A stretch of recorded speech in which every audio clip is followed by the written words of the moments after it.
If that honey is crystallized, don't throw it out. You just need a simple trick to turn it back into liquid gold. Avoid warming up that honey in a plastic container. Big container, I like to store upside down just to keep that honey near the opening. I'm gonna transfer some honey to a heat-safe container. Raw and natural honey have beneficial compounds, so you need gentle heat to preserve all that goodness. Bonus points, make sure that water is between 100 and 115 degrees. You can stir occasionally, but that warm water will gently dissolve those sugar crystals. If that water cools off, you can always just refresh it. I avoid the microwave, it's too easy to overheat the honey. It's only been about 2 minutes and this is getting really easy to stir. This honey is already soft and spreadable. I like to get honey already in a jar and I get mine from the farmer's market. It doesn't take long for that texture to change. Honey, crystals are nothing to be ashamed of, especially since you're so high quality. This method is the bee's knees.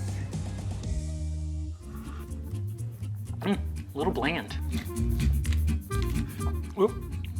Too salty. Here's how to fix oversalted food. When it comes to cooking, sometimes you can add a little too much salt. But with a potato, we can fix that. I'm gonna get this peeled. You don't need a big potato, just a little medium-sized one will do the job. Now this goes right into that hot pot. Let this cook until it's tender. That potato's gonna absorb extra salt and liquid. This potato trick is ideal for anything liquidy, like soups and stews. Once that potato is tender, you can remove it. You can also replace the lost liquid. That'll help dilute the salt as well. Perfect. No salt for you. Is it just me or brown sugar shouldn't be solid, right? But it happens. You go to make cookies and your brown sugar is hard as a brick. Ugh. An easy go-to method, just the microwave. Put some of that brown sugar in a microwave-safe bowl. Some damp paper towels. We'll start with 30 seconds. Heat it up in 30-second increments and break it up in between. Now it's starting to break up. It's nice and brittle. Let's go another 30 seconds.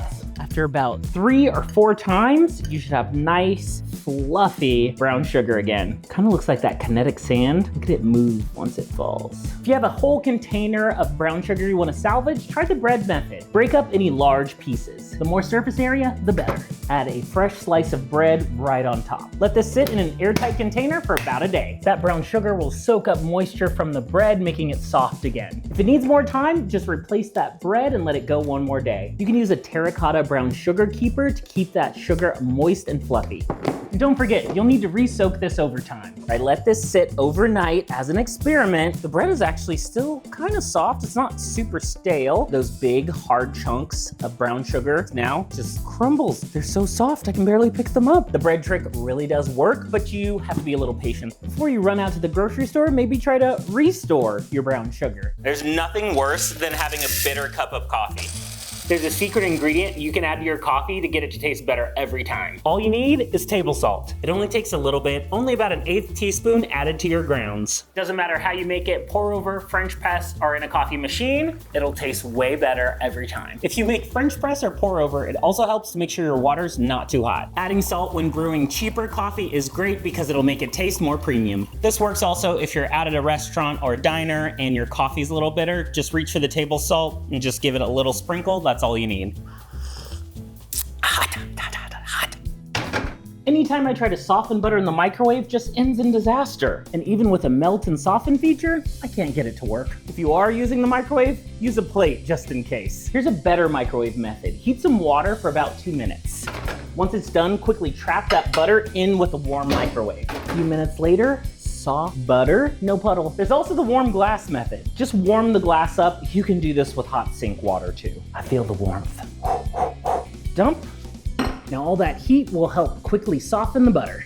Still a little warm, nicely softened. This may be the best method yet. Grate your butter right over your toast. So many recipes call for softened butter, so just grate it and it will soften super fast. Soft and spreadable right out of the fridge. It's basically instant, soft, spreadable butter. Warm toast, shredded butter. Buttered toast, I'll save 1 piece for Ed.